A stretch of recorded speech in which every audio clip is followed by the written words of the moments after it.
London is known as a driving force behind fashion trends worldwide. At different times, different parts of the city have become the birthing grounds for the latest trends and fashions. From mods swinging their way into Carnaby Street to Shoreditch hipsters today, we're going to take a look at the rise and fall of London fashion hubs.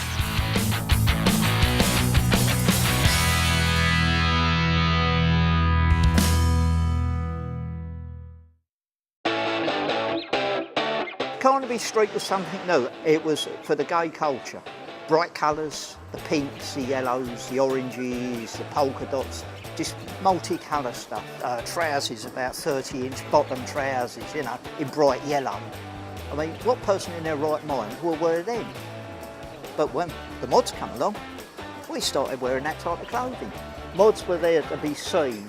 They were there to be accepted in society. The rockers didn't like us because they thought we was Nazis. In 1963-64, we wanted to be different. I had 14 tonic mohair suits hanging up in my wardrobe, all different shades. And what happened was, every time I opened my wardrobe up, it mass of colour.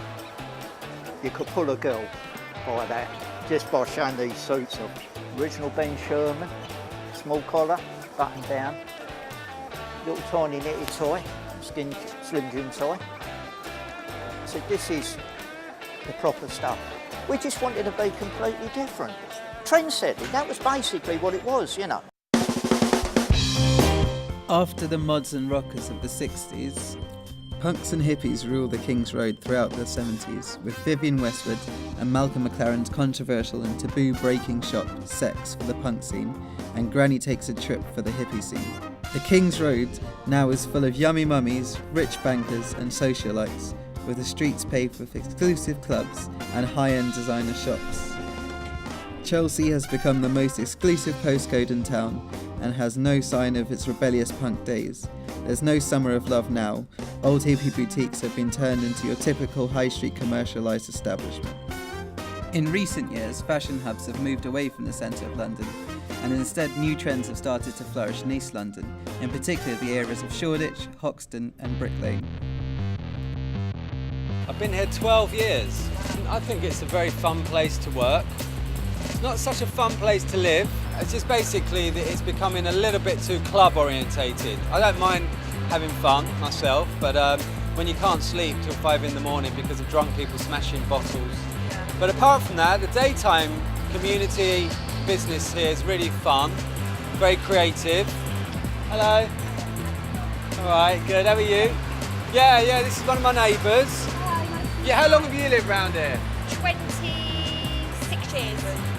Yeah, it gets too noisy here at night, doesn't it? It used to be like 24 years ago, there was nothing down here. Yeah. Absolutely, when I was going out as a young lady, I'm older now, I used to get scared because it was deserted around here. Yeah, I think the community of Shoreditch it's a mixed crowd of age, really, because that's the nice thing about it in a way.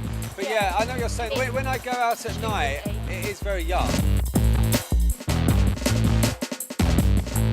I don't like the word trendy, but I think you could be right. It probably is trendy. I don't think there is a specific fashion of the area, except I suppose you could say skinny jeans. Yeah. If someone said to me, what is the one Shoreditch icon, you would sort of say, you noticed skinny jeans. My daughter loves her skinny jeans. Yeah. And I think that started in Shoreditch, probably. But apart from that, it's not like the 70s or the 80s where there was a specific, identity to a certain trend. I think as well in the next 2 or 3 years, I think there'll be like Stella McCartney stores. I think it is going to be a major fashion high street at some point here. I think Brick Lane's becoming like the centre of vintage shops in a way. It's quite good, I like it around there for vintage clothes. It's totally changed to the idea. It's still a lane, it's still got stalls out, but it's nothing like the lane that was there in the 50s. For the vintage and the boutiques, particularly Comfort Station actually, my favourite jewellers. Yeah. I think it's hit and miss. Yeah. I think some people go fucking nuts and look like their grandmothers. Like, what do you mean? when they're like just wearing a full like granny skirt, granny shoes, like some fucking ridiculous hairdo. I think you need to take it in like small pieces, mix it with a bit of high street and mix it with some modern stuff. I think when you wear full vintage, you look like you're in costume. I'm wearing a vintage dress from a charity shop. H&M necklace, office boots. I'm pretty much all in high street today. Topshop tights, Topshop blouse, little vintage slip dress, pair of DMs and a vintage turban. Because it's just off the internet, cut up a little bit, show a bit of skin, you know? It's just something about the East London style. It's different from everywhere else, but you can kind of expect what you're going to see as well. And you kind of know that everyone's going to be on the ball here and first to pick the trends. No one ever looks the same, everyone's really different, which is obviously really important in fashion. I'm pretty sure I saw the geek chic look here first, as well as New Rave, with 93 Feet East here as well. You can kind of expect a certain look, but at the same time everyone's doing it in their own way, which is what's great about East London.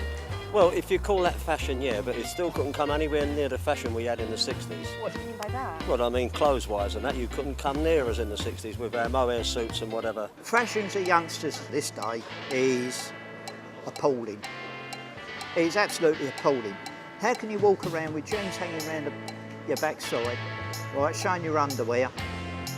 Today, everybody's dressing the same, you know.